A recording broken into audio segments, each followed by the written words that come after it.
the prosecution is done. You want to make sure it's preserved. And that's the topic of the week. All right, let's go to our first caller. Barbara, do we have a caller on the line? Yes, we do. We have Shawn. She was involved in an accident on the job. 43. All right, Shawn, an accident on the job. Thank you, Barbara. Let's talk to Shawn. I'll take that while we're sitting down here and put my bottle of alcohol out of the way. Shawn, this is Roger Reed Miller of Lawyer on the Line. How can I help you? Yes, Roger. My name is Shawn, and I work for a local delivery service. I deliver uniforms, and I was doing a route. It's been about a couple of months ago, and I got into an accident. The company is saying that I'm having to pay for damages and won't help me out with my workman's comp stitches. I had to go to the ER and get a few stitches in my forehead because I was off of my route. However, I was lost. I wasn't, do they have any sort of claims for that, do you think? So let me see if I understand correctly. You were a delivery person doing a route, and you got lost on your route, and while you were lost on this route, you were involved in an accident. That's correct, yeah. And now they're denying the claim. Yes, because I was off of my route. Obviously, it's recorded where the accident occurred. Police showed up and all that. There was so they're trying to tell me that I have to pay for damages as well as denying, paying for my ER visit.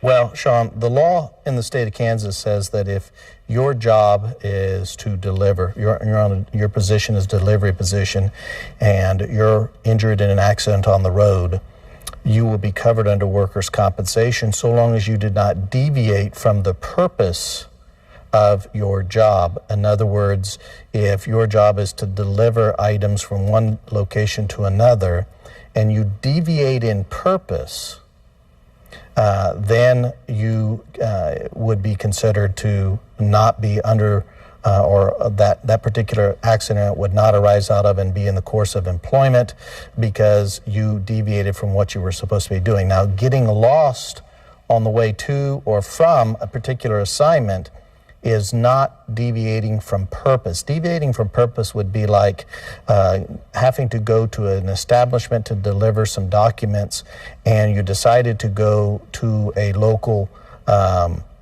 deli to have lunch, and then you decided to go take in a movie with a friend, and then after the movie you decided to deliver the documents. That time period that you spent away from the purpose of delivery would not be considered in the course of your employment, and if you had suffered an injury while you were at the movie theater or on the way there or and so forth, that would not be a workers' compensation claim. But based upon what you had told me, if in fact you just got lost and you were trying to get back en route, that would be considered a work-related injury, and I don't think the employer's right in denying you workers' compensation benefits. You should be able to make a claim for work comp benefits, and they should pay for your medical bills. Okay. Yes, and the other thing, they drug tested me right away after the incident. I guess that's just policy or protocol, and my drug test came back completely negative. However, when they searched the van, they found some, what they said, psychedelic mushrooms, but they were really just, I've been eating salads and trying to diet, so they were just salads mushrooms I had packed in my lunch that day. Right. Well, that wouldn't have, the fact that they found a narcotic or drug or mushroom that could be considered an illegal drug or even a legal drug, I don't know which it was, it wouldn't make any difference if it didn't have any impact on the accident and you weren't consuming them because you didn't have that in your system. That's meaningless. You need to get a lawyer right away, Shawn, that this company doesn't apparently understand the law in the state of Kansas, and you should be able to make a work comp claim for this accident. Oh, thank you so much, Roger. You're welcome. Thank you for calling. Have a great night. Bye-bye. Bye-bye. Very interesting phone call.